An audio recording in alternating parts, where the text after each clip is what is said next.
Salut à tous et bienvenue dans ce module de l'introduction au développement web. Ici, nous voulons comprendre comment sont construits les sites internet que nous utilisons chaque jour. De ce fait, j'ai organisé, j'ai résumé tout ça en trois chapitres que nous allons voir juste là en dessous. Ok, on commence directement par le chapitre 1, les fonctionnements du web. Ok. Le dialogue client-serveur, ok? Les clients, là on se demande une question. Les clients c'est qui, ok? Là on a des parties, les clients et le serveur. Maintenant, le dialogue ici c'est ce qu'on va étudier maintenant, ok? Les clients c'est vous en fait. C'est quand vous utilisez votre ordinateur, donc votre navigateur envoie des requêtes au serveur. Et puis le serveur, par exemple, elle demande une page quelconque, et puis le serveur en retour vous renvoie une réponse. Par exemple, une page web, bien sûr. Ok. Maintenant, ici, on a l'échange. Donc, ça veut dire que vous faites l'échange entre les serveurs et donc entre vous et les serveurs. Voilà. Ok. Voilà. Maintenant, les rendus, c'est quoi?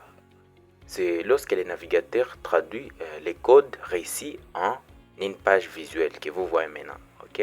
C'est ça les rendus. Maintenant, les deux mondes du développement plutôt, ok? Il y a dans le développement, nous avons les front-end et les back-end. Maintenant, on va voir en détail c'est quoi les front-end et c'est quoi les back-end. Ok, ici il y a une image d'illustration que nous allons voir en détail. Patientez, on zoome là.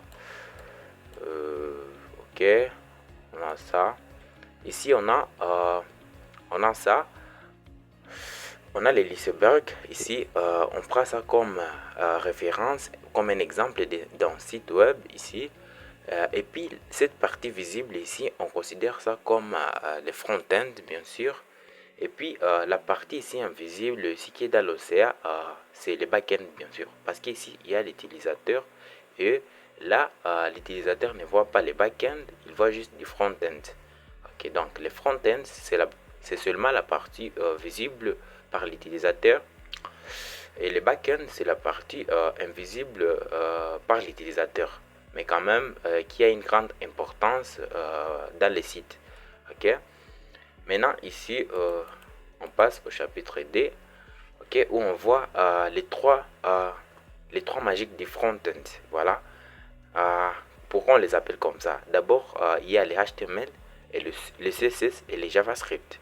On les appelle comme ça parce qu'ils sont de langage de base que possèdent tous les sites web. Voilà, il faut d'abord comprendre ça pour comprendre le développement web. Ok, commençons par les HTML. Les HTML, c'est la structure. Ok, c'est le squelette du site web.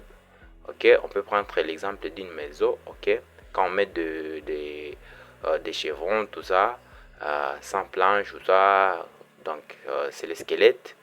Voilà. Et puis le CSS, le CSS c'est quoi? Le CSS c'est le décor en fait. Ok, c'est pour embellir par exemple le site web. Voilà. Les HTML montrent juste la structure. Par exemple, c'est un titre ira quelque part. Par exemple, ici on affichera un titre, ici on affichera une image, mais quand même le CSS il vient et il décore tout ça. Voilà. Ici, on a maintenant les JavaScript. Les JavaScript, c'est l'interactivité du site. Ça rend notre site vivant. Ok.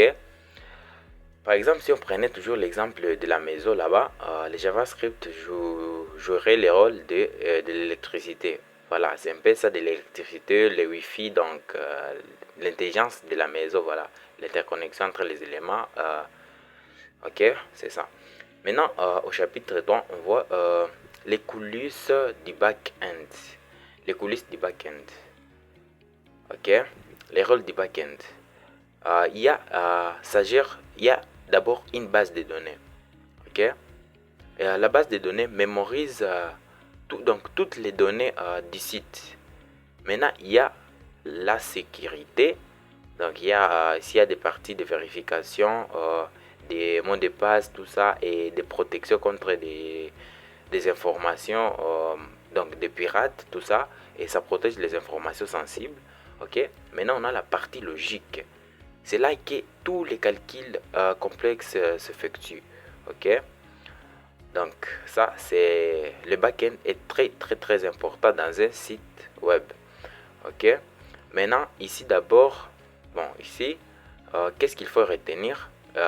En résumé, tous les HTML, c'est juste la structure et le contenu. C'est pour ça qu'il faut commencer d'abord par ces langages quand tu veux apprendre la programmation.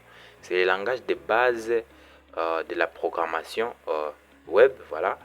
Et les CSS, même on a fait même une formation ici sur les HTML, c'est juste là, c'est déjà publié ici sur la chaîne. Ok, et aussi n'oubliez pas de vous abonner.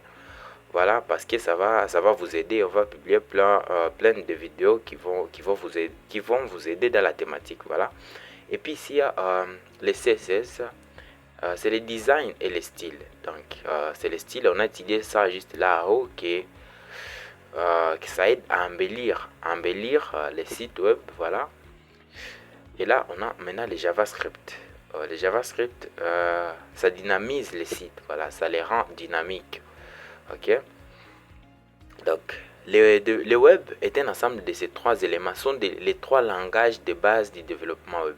Et après avoir maîtrisé ça, maintenant, il est conseillé maintenant alors de commencer à passer aux technologies maintenant comme React ou Node.js ou soit des autres, voilà.